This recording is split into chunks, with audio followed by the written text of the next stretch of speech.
Seule lecture pour aujourd'hui, c'est un psaume bien connu et certaines personnes parmi vous reconnaîtront très bien ce psaume et même pour certains ce sera le psaume préféré, un psaume très aimé dans l'Église, le psaume 139 que vous trouverez à la page 413 de votre Bible, si vous avez la Bible qui est fournie ici. Donc, le psaume 139, écoutons la parole de notre Dieu. Au chef de chœur, psaume de David. Éternel, tu m'examines et tu me connais. Une autre traduction dit, tu me sondes et tu me connais. Tu sais quand je m'assieds et quand je me lève. Tu discernes de loin ma pensée. Tu sais quand je marche et quand je me couche, et toutes mes voies te sont familières. La parole n'est pas encore sur ma langue, que déjà, Éternel, tu la connais entièrement. Tu m'entoures par devant, par derrière et par devant, et tu mets ta main sur moi. Une telle connaissance est trop extraordinaire pour moi. Elle est trop élevée pour que je puisse l'atteindre. Où pourrais-je aller loin de ton esprit? Où pourrais-je fuir loin de ta présence? Si je monte au ciel, tu es là. Si je me couche au séjour des morts, te voilà. Si je prends les ailes de l'aurore pour habiter à l'extrémité de la mer, là aussi ta main me conduira. Ta main droite m'empoignera.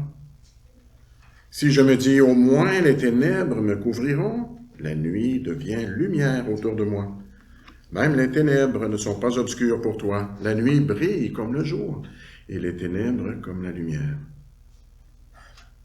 C'est toi qui as formé mes reins, qui m'as tissé dans le ventre de ma mère. Je te loue de ce que je suis une créature si merveilleuse. Tes œuvres sont admirables, et je le reconnais bien. Mon corps n'était pas caché devant toi lorsque j'ai été fait dans le secret, tissé dans les profondeurs de la terre. Je n'étais encore qu'une masse informe. Mais tes yeux me voyaient, et sur ton livre étaient inscrits tous les jours qui m'étaient destinés, avant qu'un seul d'entre eux n'existe. Que tes pensées, ô Dieu, me semblent impénétrables, que leur nombre est grand. Comment les compter? Elles sont plus nombreuses que les grains de sable. Je me réveille, et je suis encore avec toi. Ô Dieu, si seulement tu faisais mourir le méchant, homme sanguinaire, éloignez-vous de moi. Ils parlent de toi pour appuyer leurs projets criminels.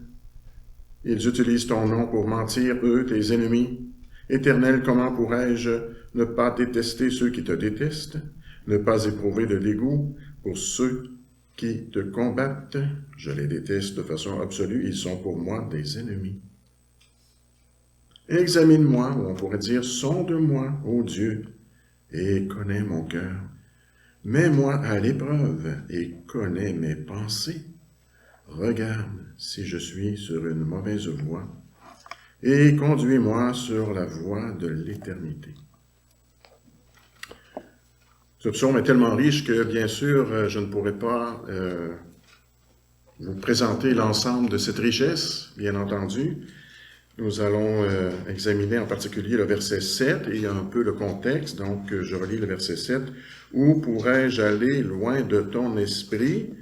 Où pourrais-je fuir loin de ta présence? » Et quelques autres éléments de ce psaume en lien avec ce verset. Prions notre Dieu.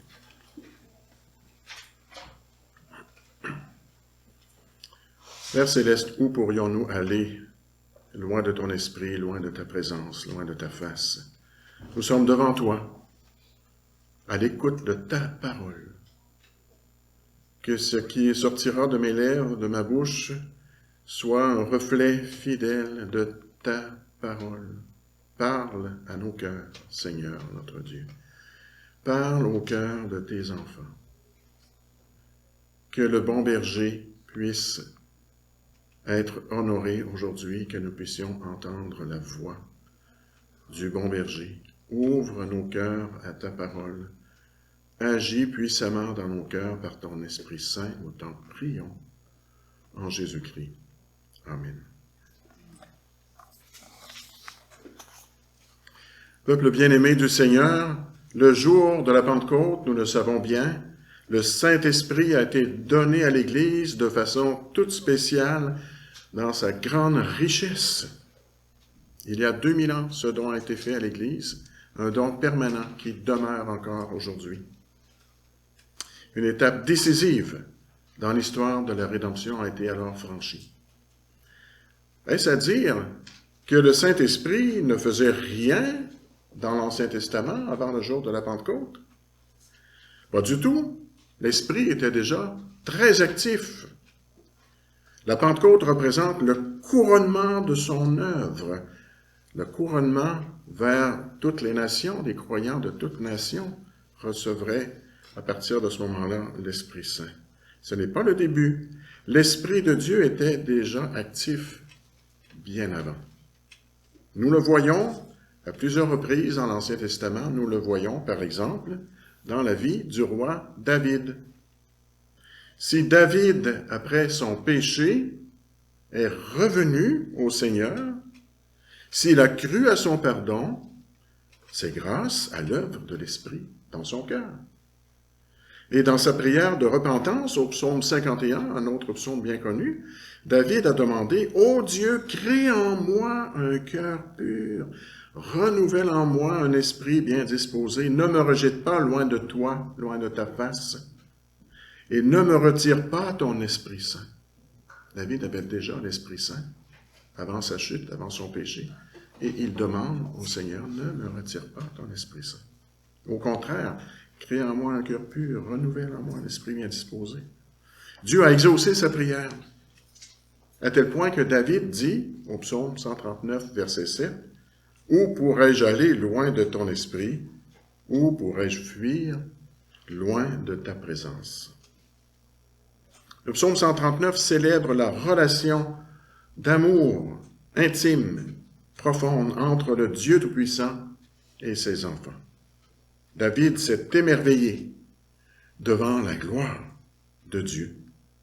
L'Esprit de Dieu est partout présent et en même temps il se fait tout proche dans la vie de ses enfants, jusqu'à sonder nos cœurs. Il nous entoure de son amour et de sa grâce et en même temps il nous remplit de sa présence en nous. Ce Dieu Tout-Puissant est notre Père. Nous pouvons compter sur lui. Il connaît nos vies, nous dirige sur la bonne voie. Il fait tout cela par Jésus-Christ et par la présence de son Esprit. La présence de son Esprit, c'est le thème de cette prédication. Nous verrons 3 éléments en lien avec cette présence, une présence infinie, une présence intime et une présence invitée. Une présence infinie. David commence par dire que l'Éternel est avec lui à chaque instant, tout le temps. Versets 2 à 5. « Tu sais quand je m'assieds, quand je me lève. Tu sais quand je marche et quand je me couche. » C'est des expressions englobantes. Quand je m'assois, quand je me lève, je marche, je me couche, c'est l'ensemble de la vie quotidienne. Tu m'entoures par derrière et par devant et tu mets ta main sur moi. Comment est-ce possible? Eh bien, c'est possible parce que Dieu est partout présent, partout. Omniprésent, comme nous disons. Le verset 7 contient 2 lignes parallèles. Où pourrais-je aller loin de ton esprit? Où pourrais-je fuir loin de ta présence, ou encore loin de ta face? Comme il arrive si souvent dans les psaumes, dans les textes poétiques, nous avons ici un parallèle, un parallélisme. Synonymique, c'est-à-dire qui signifie la même chose. L'Esprit de Dieu et la face de Dieu sont pratiquement synonymes. Comme au psaume 51 que j'ai cité au début. Et comme en Ézéchiel 39, 29, « Je ne leur cacherai plus ma face, car je répandrai mon esprit sur la maison d'Israël. » Ma face, mon esprit. Quand Dieu tourne sa face vers nous, son esprit vient vers nous et même en nous. Nous vivons dans sa présence. Les enfants qui apprennent à faire un nouvel exploit aiment attirer l'attention des autres et de leurs parents, n'est-ce pas? Un enfant qui apprend à nager, à plonger la tête dans l'eau, va dire « Papa, maman, regarde, regardez ». Il attend jusqu'à ce que nous regardions, et là, il plonge. Aussitôt sorti de l'eau, il vérifie si on l'a bien vu faire, si on l'a regardé jusqu'au bout. Et là, il est tout content. Et si on a été distrait, on a détourné le regard, évidemment, il ne sera pas content de ça. Il va avoir manqué d'attention. Papa et maman m'aiment. Ils m'ont regardé jusqu'au bout. Ils m'ont regardé faire mon exploit. Je pense que on peut s'identifier à ça. On a tous vu ça. Leur face, la face des parents, était tournée vers moi. La face de Dieu est tournée vers nous, dans un sens bien plus profond encore, sans jamais avoir de distraction. Le Saint-Esprit habite même en nous. Aucun geste ne lui échappe, aucune parole que nous allons prononcer ne lui échappe. Nous sommes les enfants de Dieu. Il est notre Père céleste. Il nous regarde et nous voit. Mais n'est-ce pas étrange? David se demande, où pourrais-je aller loin de ton esprit? Et où pourrais-je fuir loin de ta face, loin de ta présence? Est-ce que David serait embarrassé, mal à l'aise devant la présence de Dieu, face au regard divin? Cherche-t-il à s'enfuir? La présence de l'Esprit devrait nous réjouir, n'est-ce pas? Mais il nous arrive de vouloir nous éloigner, nous enfuir, que Dieu ne nous voit pas. Mais pourquoi? Nous voulons nous cacher quand nous avons honte, quand nous ne sommes pas fiers de nos mauvais exploits, on ne veut pas être regardé, être vu. Adam et Ève, après leur péché honteux, ont essayé, imaginez, ils ont essayé de se cacher de Dieu derrière les arbres du jardin. Peine perdue. De toute façon, où pourrions-nous aller loin du Seigneur? Impossible de nous éloigner du Saint-Esprit. Sauf que David, ici dans ce psaume, ne dit pas qu'il veut fuir loin de l'Esprit. Il dit qu'il est heureux que ce soit impossible. Il fait une constatation, mais de joie, d'admiration. Il n'exprime pas un désir, il exprime sa joie. Peu importe où qu'il aille, ou ce qui pourrait lui arriver, le Saint-Esprit est là, toujours là, tout près, qui le protège, qui le dirige. La main de Dieu est toujours posée sur lui, main bienveillante. L'infinie présence de l'Esprit de Dieu, qui remplit l'univers, mais aussi qui est toujours avec moi. Puissant réconfort, merveilleuse consolation. Alors, pour appuyer son point, David énumère des cachettes hypothétiques, des cachettes qui ne viendraient pas spontanément à l'idée. Monter au ciel, se coucher au séjour des morts, prendre les ailes de l'aurore, habiter aux extrémités de la terre, versets 8 et 9. Quand David s'enfuyait loin de Saül, vous vous souvenez, son ennemi, ce n'est pas le genre de cachette qu'il utilisait. Il préférait se cacher dans les cavernes ou les villages philistins. Mais où irais-je loin de ton esprit? Alors, imaginons l'endroit le plus élevé, au ciel. Même avec les fusées modernes, aujourd'hui, l'homme ne peut pas se rendre très loin dans le système solaire, encore moins dans la galaxie voisine de notre système solaire. De toute façon, peine perdue, l'Esprit de Dieu est déjà à l'étoile la plus lointaine de l'univers. Imaginons l'endroit le plus profond, le plus creux qui soit, au séjour des morts. Si vous voulez vous cacher de Dieu, je déconseille vivement cet endroit. Parce qu'une fois qu'on y entre, c'est impossible d'en sortir. Et de toute manière, l'Esprit Saint est présent là aussi. Il ne perd jamais notre trace, même quand nous mourons. Alors, imaginons l'endroit le plus éloigné, à l'extrémité de la mer, dit David, et pour lui, ça signifiait de l'autre côté de la Méditerranée, un endroit difficile d'accès. Aujourd'hui, l'avion nous permet d'aller loin. Plusieurs ont déjà pris l'avion, certainement, parmi nous. David n'était pas aussi bien équipé. Il rêvait de voyager sur les ailes de l'aurore, dit-il, sa compagnie d'aviation imaginaire, en suivant la trajectoire du soleil, les ailes de l'aurore. Encore là, peine perdue, Dieu s'y trouve déjà. Alors, que reste-t-il? Voyons, que reste-t-il? Où pourrais-je fuir loin de ta présence? Tiens, j'ai une idée. Éteignons la lumière pour voir, ou plutôt pour ne pas être vu. Si au moins je pouvais me cacher dans l'obscurité. Et là, ici, ça nous fait penser un peu aux enfants encore, qui se ferment les yeux, qui se cachent les yeux avec leurs mains en s'imaginant que nous ne les voyons pas. Aujourd'hui, nous avons les caméras thermiques à infrarouge, les radars, les radiotélescopes, qui permettent de voir au moins partiellement la nuit. L'Esprit de Dieu est beaucoup plus puissant que nos technologies modernes. Verset 11. Si je me dis, au moins les ténèbres me couvriront, la nuit devient lumière autour de moi. Même les ténèbres ne sont pas obscures pour toi. La nuit brille comme le jour et les ténèbres comme la lumière.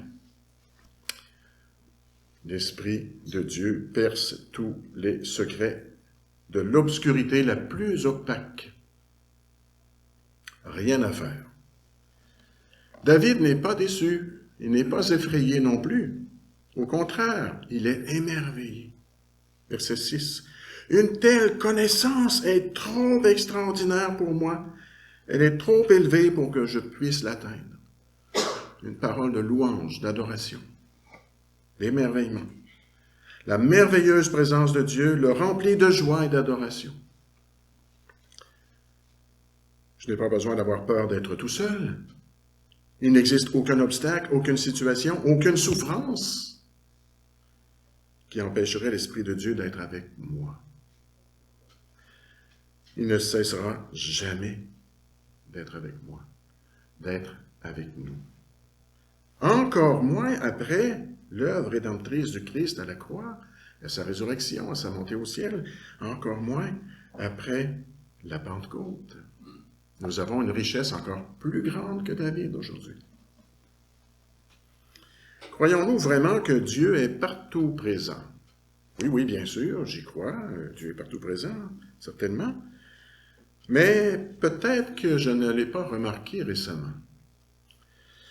J'ai des hauts et des bas, j'ai l'impression qu'il s'éloigne de moi, ou peut-être que moi je m'éloigne de lui, j'ai peur de cette réalité, je pourrais m'éloigner de lui. On dirait qu'il n'agit plus comme avant dans ma vie, ou peut-être autour de moi, dans la vie d'autres personnes que je côtoie. Où est-il, l'Esprit de Dieu? Il est toujours là, il est toujours là. Il agit parfois dans le secret que personne ne connaît autour de moi. Sa présence nous embarrasse-t-elle? Voulons-nous lui cacher quelque chose? Avons-nous honte devant Dieu d'avoir péché? Oui, quand nous péchons, nous attristons l'Esprit de Dieu, comme nous avons lu en Éphésiens 4 tout à l'heure. Attrister l'Esprit de Dieu. Et quand nous attristons l'Esprit de Dieu, ça nous attriste aussi puisqu'il habite en nous. Mais ensuite, il le fait pour nous amener à la repentance, nous amener à la foi renouvelée, la confiance nouvelle en lui et dans son pardon, comme il l'a fait avec David, qui s'était endurci.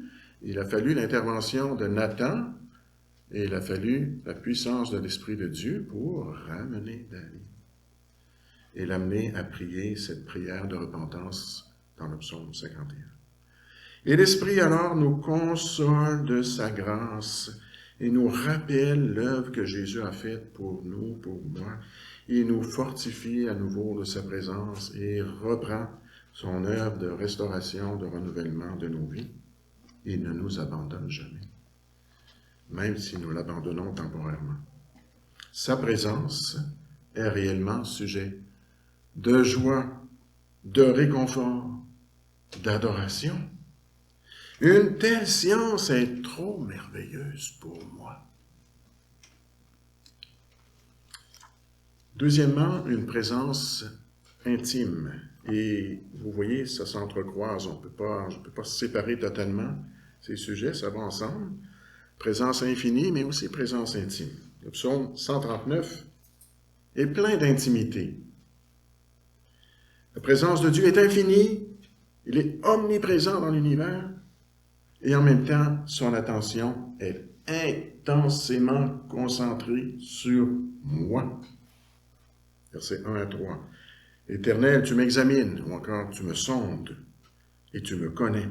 Tu discernes de loin ma pensée. Toutes mes voies te sont familières. Dieu s'intéresse à moi comme si j'étais seul au monde. Comme si j'étais la seule personne qu'il aimait. Pour nous, c'est déjà difficile de nous concentrer sur une seule personne. Essayer d'avoir une conversation profonde et soutenue pendant 1 heure avec quelqu'un, c'est possible, oui, mais ça nécessite une certaine énergie, une certaine concentration. L'attention finit par baisser. Comment nous concentrer sur plusieurs personnes en même temps? Vous avez 5 ou 6 personnes qui vous parlent en même temps. C'est impossible de suivre 5 ou 6 conversations. Il y en a peut-être qui sont plus doués que d'autres pour ça, mais en tout cas, certainement pas moi.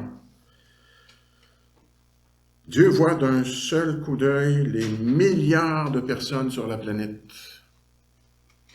Et il est capable de se concentrer sur chacune d'entre elles tout en même temps.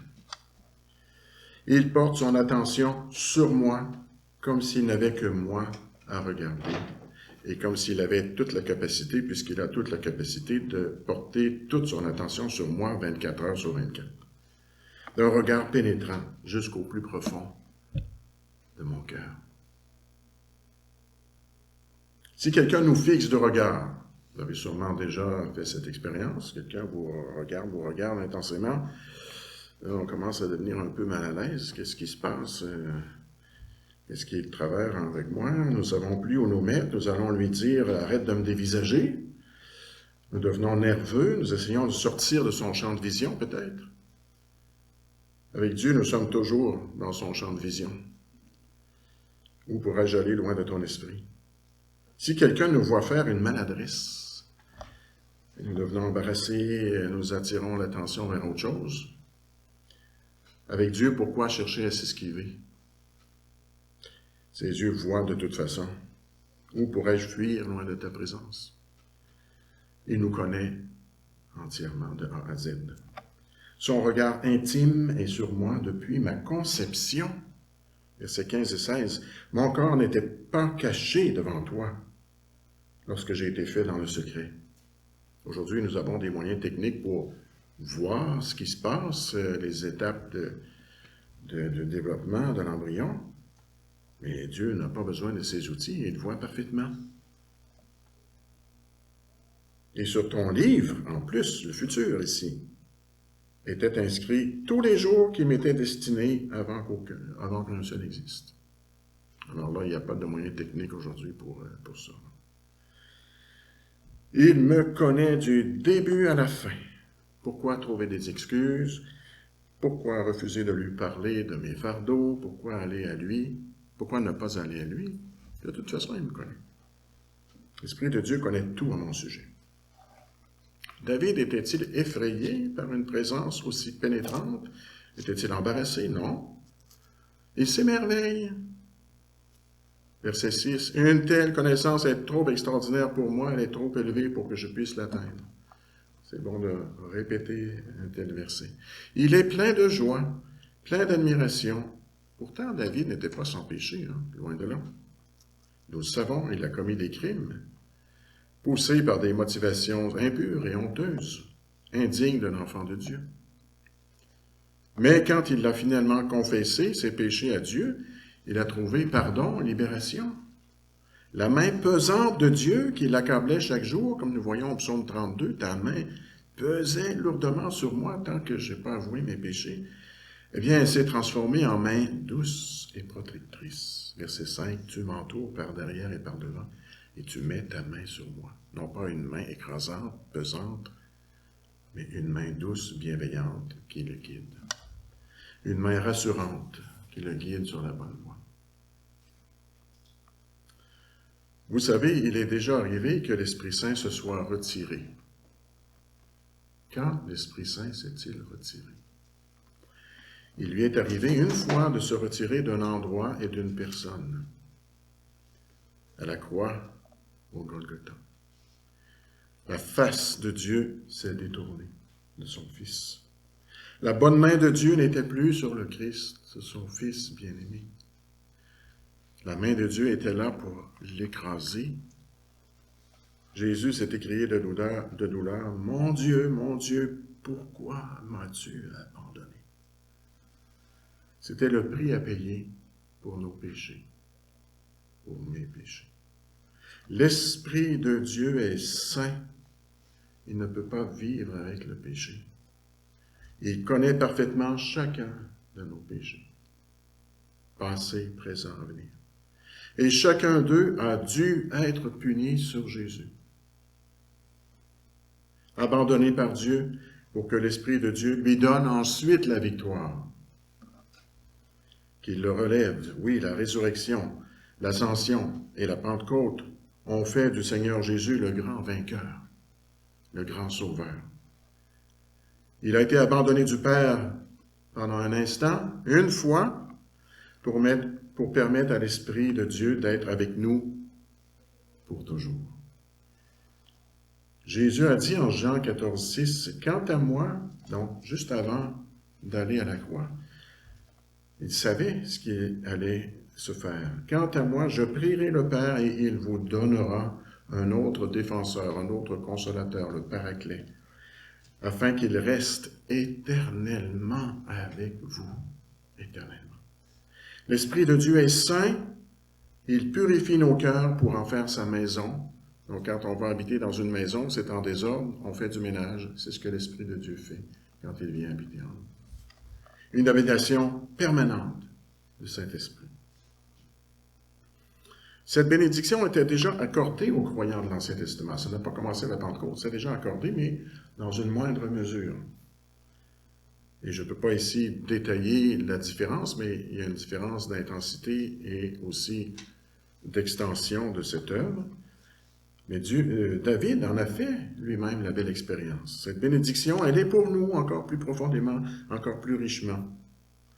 Le Saint-Esprit a maintenant été donné à l'Église dans une pleine mesure. Il nous donne le fruit du travail de Jésus-Christ. Nous vivons avec lui une intimité encore plus grande. Une intimité que seuls les enfants de Dieu peuvent goûter. Est-ce que vous goûtez à cette intimité? Est-ce que vous savez de quoi je parle? Il habite dans nos cœurs, il en connaît tous les secrets. Ma vie est un livre ouvert devant lui. Comment réagir? Comment nous poster, nous situer face à cette réalité? Le regard intense du Seigneur vous rend-il mal à l'aise? Honteux? Vous fait-il peur? Ou bien vous encourage-t-il? Vous réconforte-t-il? Vous ramène-t-il à lui? Êtes-vous capable de louer Dieu comme David? Au verset 17, « Que tes pensées, ô Dieu, me semblent impénétrables, que leur nombre est grand. » David a loué Dieu, David a prié Dieu, David s'est admiré devant son Dieu. La présence de l'Esprit est une présence infinie, une présence intime, et enfin une présence invitée. C'est notre troisième partie, une présence invitée. Si ma vie est entièrement ouverte devant Dieu, alors qu'est-ce qu'il me reste à faire? Sinon, de l'ouvrir moi-même. Je ne vais pas essayer de garder Dieu en dehors de ma vie. Je vais l'inviter à y entrer. Il y est déjà, mais je vais l'inviter. Voyez cette belle prière de David au verset 23 et 24 qui est bien connue. « Examine-moi, ô Dieu, sonde-moi, ô Dieu, et connais mon cœur. Viens voir en dedans. Mets-moi à l'épreuve et connais mes pensées. Regarde si je suis sur une mauvaise voie, parce que ça commence dans le cœur. la bonne ou la mauvaise voie, la bonne ou la mauvaise orientation. Et conduis-moi sur la voie de l'éternité. Viens apporter des correctifs nécessaires. Nous avons ici une prière de confiance totale. Voilà, viens, examine-moi au complet, réoriente-moi. Plus rien à cacher, parce que l'amour de Dieu a triomphé dans nos cœurs. Le psaume a commencé en disant « Éternel, tu m'examines et tu me connais, tu me sondes et tu me connais. » Et il se termine par « Examine-moi, sonde-moi. » Il nous est impossible d'empêcher Dieu d'entrer pour nous sonder en profondeur. Pour David, c'était un grand encouragement. Dieu était avec lui tout le temps. L'Esprit de Dieu est partout présent. Son regard est pénétrant, impossible de fuir, inutile de fuir. Aujourd'hui, il habite en moi, alors, bien, je lui fais entièrement confiance. J'ouvre ma vie à sa présence. Je cherche activement sa présence, dans sa parole, dans la prière. Sonde-moi, ô Dieu, viens m'examiner, continue de me sonder, connais mon cœur, connais tous les recoins, toutes les complexités de mes pensées, garde-moi sur la bonne voie qui mène jusqu'à l'éternité. Quelle belle prière! Bien sûr, il est déjà dans nos cœurs. Il y est entré sur nous sans demander la permission. Il est venu régénérer nos cœurs pour habiter en nous alors que nous étions morts spirituellement dans nos péchés. Mais nous sommes appelés à nouveau, chaque jour, à lui ouvrir à nouveau nos cœurs, nos pensées, pour nous laisser examiner par lui chaque jour, pour faire le correctif quotidien. Viens encore, Seigneur, ce matin, me remplir par ton Esprit Saint. Est-ce votre prière quotidienne le matin? Viens faire partie de ma vie. Il veut notre amour, il veut nos prières, il veut que nous cherchions sa face, il veut nos louanges. Et Dieu le savait aussi, il avance que ça arriverait ce matin. Je vais laisser...